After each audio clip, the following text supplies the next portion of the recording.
आज हम आरोह के पद्य खंड का पाठ एक आत्म परिचय कविता पढ़ेंगे। इसके कवि श्री हरिवंश राय बच्चन जी हैं।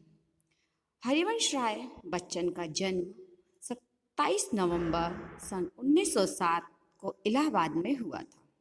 इनका निधन 2003 ईस्वी में मुंबई में हुआ।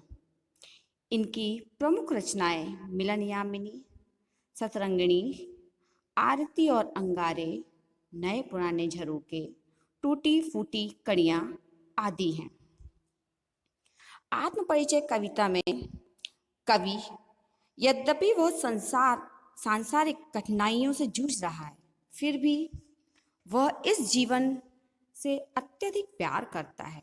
यही उसने इस कविता में दर्शाया। कवि अपनी आशाओं और निराशाओं से संतुष्ट है। वह संसार से मिले प्रेम व स्नेह की परवाह नहीं करता, क्योंकि संसार उन्हीं लोगों की जय जयकार करता है जो उसकी इच्छा अनुसार व्यवहार करते हैं। ऐसा कवि का मानना है। इच्छा अनुसार कार्य करते से तात्पर्य है कवि का कि जो चापलूसी करते हैं, एक दूसरे की हाँ में हाँ मिलाते हैं। कवि तो अपनी धुन में रहने वाला व्यक्ति है। वह बेकार की कल्पनाओं में विश्वास नहीं करता। कवि सुख दुख, अपयश, लाभ, हानि आदि परिस्थितियों में एक जैसा रहता है। उसके लिए तो यह संसार मिथ्या है, झूठा है। चलिए हम कविता स्टार्ट करते हैं। मैं जग जीवन का भार लिए फिरता हूँ, फिर भी जीवन में प्यार लिए फिरता हूँ। कर दिया किसी ने झंकृत जिनको छूकर, मैं सांसों के दो तार लिए फिरता हूँ। मैं स्नेह सुरा का पान किया करता हूँ। मैं कभी ना जग का ध्यान किया करता हूँ। जग पूछ रहा उनको जो जग की गाते, मैं अपने मन का गान किया करता हूँ। कवि ने इन पंक्तियों के माध्यम से अपने जीवन के बारे में बताया है।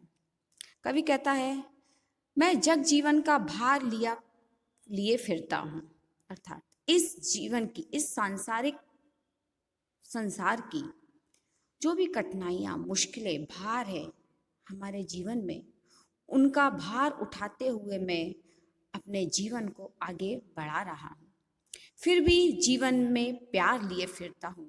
उन कठिनाइयों का सामना करते हुए भी मैं अपने जीवन में प्यार लिए हूँ और प्यार ही इस जीवन से देना चाहता हूँ। कर दिया किसी ने झंकृत जिनको छूकर, मैं सांसों के तार लिए फिरता हूँ। कर दिया किसी ने झंकृत जिनको छूकर। झंकृत मतलब होता है उसमें से किसी प्रकार की आवाज। जिस प्रकार वीणा के तार छूने से, स्पर्श करने से उसमें एक मधुर धुन निकलती है, उसी को झंकृत बोलते हैं। तो कवि ने इस पंक्ति के माध्यम से अपनी पत्नी के विषय में बताया है कि उसकी पत्नी ने उसके जीवन में जब कदम रखा था, उस समय उसके जीवन में एक मधुर संगीत के तार झंकृत हुए थे। मैं सांसों के दो तार लिए फिरता हूँ, लेकिन उसकी पत्नी अधिक समय तक साथ ना रहने के कारण उसने अगली पंक्ति में कहा है, मैं सांसों के दो तार लिए फिरता हूँ और उन्हीं की यादों में उस सांस को लिए फिरता हूँ। मैं स्नेह सुरा का पान किया करता हूँ। सुरा मतलब शराब, पान पीना। जिस प्रकार व्यक्ति शराब पीता है, उसके लिए कवि ने उसी के हिसाब से कवि ने कहा है कि मैं स्नेह रूपी सुरा का पान करता हूँ, अर्थात स्नेह रूपी मदिरा का पान करता हूँ। मैं कभी ना जग का ध्यान किया करता हूँ। मैं इस जग की, इस संसार की परवाह कभी नहीं करता। जग पूछ रहा उनको जो जक्की गाते। कवि का मानना है यह संसार उन्हीं लोगों की पूछ परख करता है जो चापलूसी करते हैं, जो एक दूसरे की गलत बातों में भी हाँ में हाँ मिलाते हैं। मैं अपने मन का गान किया करता हूँ। मैं तो अपने मन के, अपने आंतरिक हृदय के भावों का ही गान करता हूँ। उन्हीं भावों के माध्यम से मैं आगे बढ़ता हूँ और अपना जीवन जीता हूँ। मैं निज उर के उद्गार लिए फिरता हूँ। मैं निज उर के उपहार लिए फिरता हूँ। है यह अपूर्ण संसार न मुझको भाता। मैं स्वप्नों का संसार लिए फिरता हूँ। मैं जला हृदय में अग्नि दहा करता हूँ। सुख दुख दोनों में मग्न रहा करता हूँ। जग भव सागर तरने को नाव बनाए। मैं भव मौजों में मस्त बहा करता हूँ।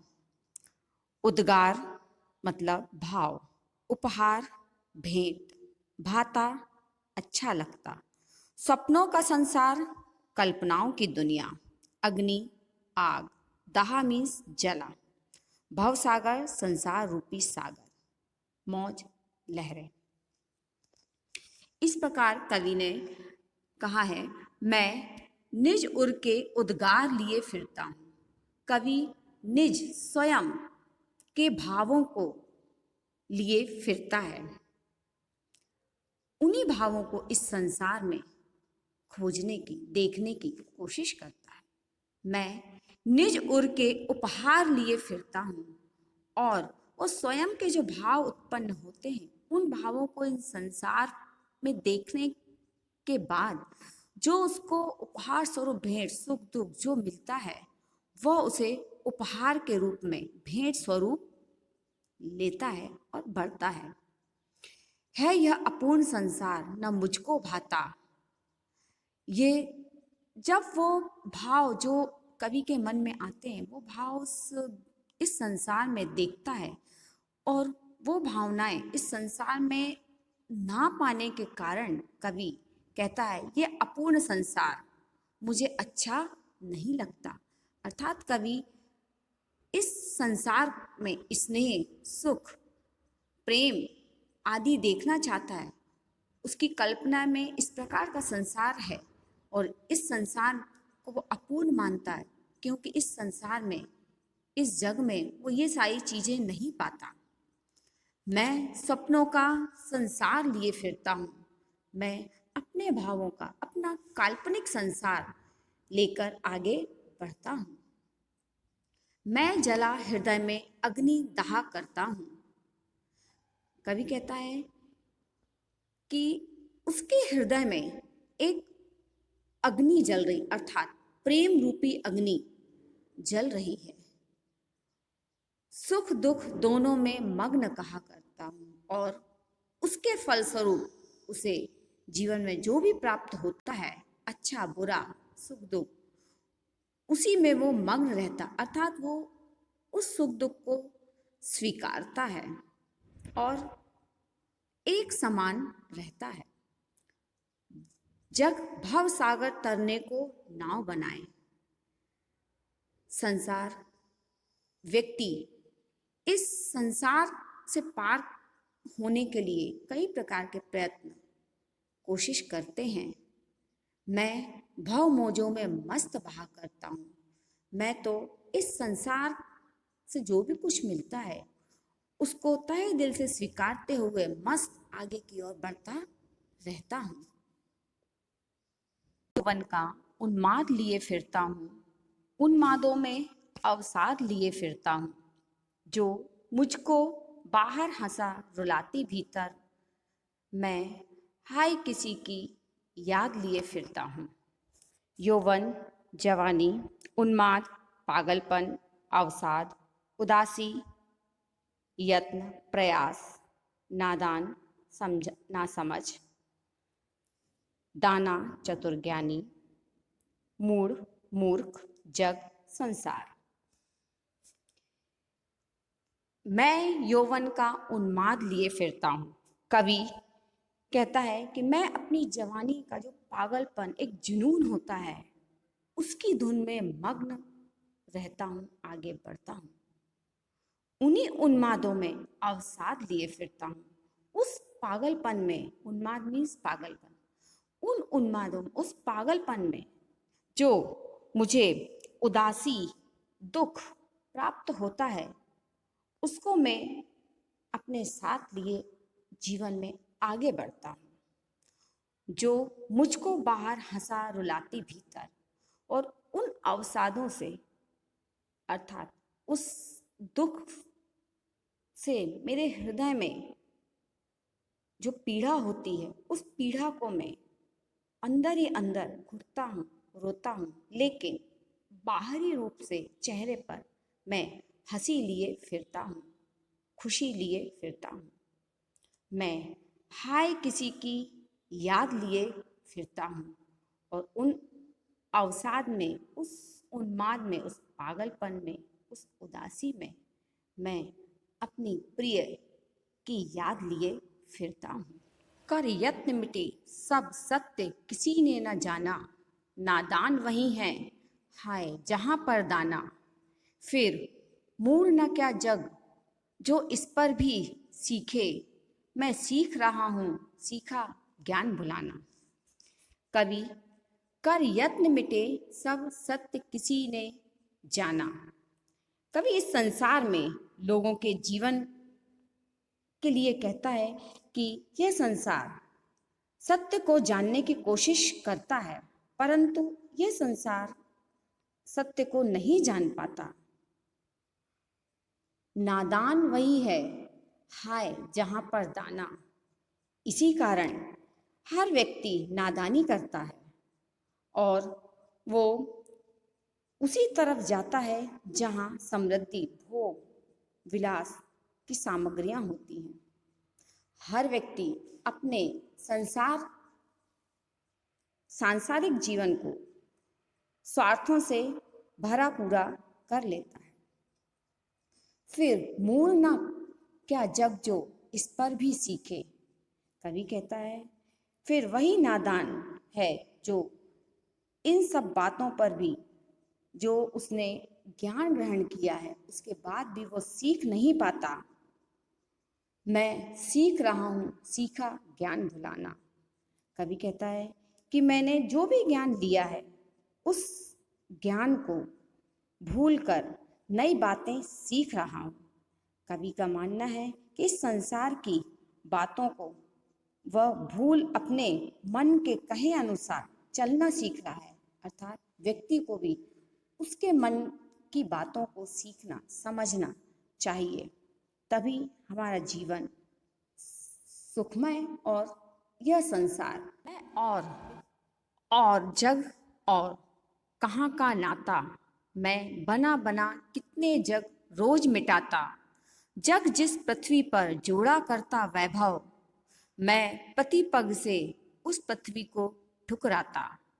मैं निज रोदन में आग लिए फिरता हूँ, शीतल वाणी में आग लिए फिरता हूँ। हो जिस पर भूपों के प्रसाद निछावर, मैं वह खंडहर का भाग लिए फिरता हूँ। नाता, संबंध, वैभव, समृद्धि, पग, पैर, रोदन, रोना, राग, प्रेम, आग, जोश, भूप, राजा, प्रसाद, महल, निछावर होना, कुर्बान, खंडहर, टूटा हुआ भवन, भाग, हिस्सा। मैं और जग और कहाँ का नाता। कवि ने कहा है कि मैं और जग दोनों में अत्यधिक अंतर है। हम दोनों में किसी प्रकार का कोई नाता, कोई मेल दिखाई नहीं देता। मैं बना बना कितने जग रोज मिटाता। मैं अपने कल्पना में जिस संसार को चाहता हूँ, उस काल्पनिक संसार को मैं इस संसार में अपूर्ण पाता हूँ। इस संसार को उस काल्पनिक संसार से अपूर्ण पाता हूँ। इस संसार में मेरे भावों के अनुसार अत्यधिक कमियां हैं। जग जिस पृथ्वी पर जोड़ा करता वैभव, संसार इस धरती पर अपना सांसारिक जीवन व्यतीत करने के लिए कई प्रकार के प्रयत्न करता हुआ इस जीवन को सुखमय बनाने के लिए वैभव, यश और सुख सुविधाजनक अन्य बातें यहाँ जोड़ता है, एकत्रित करता है, उसको खोजता है। लेकिन मैं प्रतिपग से उस पृथ्वी को ठुकराता। मैं इस प्रकार के संसार को अपने प्रत्येक कदम पर ठुकराता हूँ। मैं ऐसा संसार नहीं चाहता। मैं निज रोदन में राग लिए फिरता हूँ। निज स्वयं रोदन रोना। मैं अपने जीवन में जो भी घटित हुआ है उसको मैं शब्दों के माध्यम से बताना चाहता हूँ। शीतल वाणी में आग लिए फिरता हूँ। मेरी वाणी शीतल, ठंडी, विनम्र जरूर है, लेकिन इसको समझने के बाद एक आग पैदा करती है, एक तेज पैदा करती है। हो जिस पर भूपों के प्रसाद निछावर। कवि ने इस पंक्ति में कहा है भूपो मीन्स राजा। वो कहता है कि जिस प्रेम पर राजाओं ने अपने महल तक निछावर कर दिए, कुर्बान कर दिए, मैं वह खंडहर का भाग लिए फिरता हूँ। खंडहर, टूटा हुआ भवन। मैं ठीक उसी प्रेम की पीड़ा में अपने आप को डुबाए हुए हूँ और उसी पीड़ा को लिए मैं अपना जीवन आगे बढ़ा रहा हूँ। क्या इसको तुम कहते हो गाना? मैं फूट पड़ा, तुम कहते छंद बनाना। क्यों कवि कहकर संसार मुझे अपनाए? मैं दुनिया का हूँ एक नया दीवाना। मैं दीवानों का वेश लिए फिरता हूँ। मैं मादकता निशेष लिए फिरता हूँ। जिसको सुनकर जग झूम झुके लहराए, मैं मस्ती का संदेश लिए फिरता हूँ। फूट पड़ा, जोर से रोना, दीवाना, पागल, मादकता, मस्ती, निशेष, संपूर्ण। मैं रोया, इसको तुम कहते हो गाना। कवि कहता है कि मैं अपने प्रेम की पीड़ा को इन शब्दों के माध्यम से बयां कर रहा हूँ और मेरी पीड़ा को लोगों ने एक गाना मान लिया है। और जब मैं फूट पड़ा, तुम कहते हो छंद बनाना, और उस पीड़ा से अत्यधिक दुखी होकर अधिक रोदन से मैंने अपना दुख बयां किया, तब तुमने उसे छंद मान लिया। क्यों कवि कहकर संसार मुझे अपनाए? आखिर यह संसार मुझे कवि की संज्ञा क्यों दे रहा है, क्यों मान रहा है कवि? मैं दुनिया का हूँ एक नया दीवाना। मैं तो इस दुनिया का, इस संसार का नया दीवाना हूँ। मैं दीवानों का वेश लिए फिरता हूँ।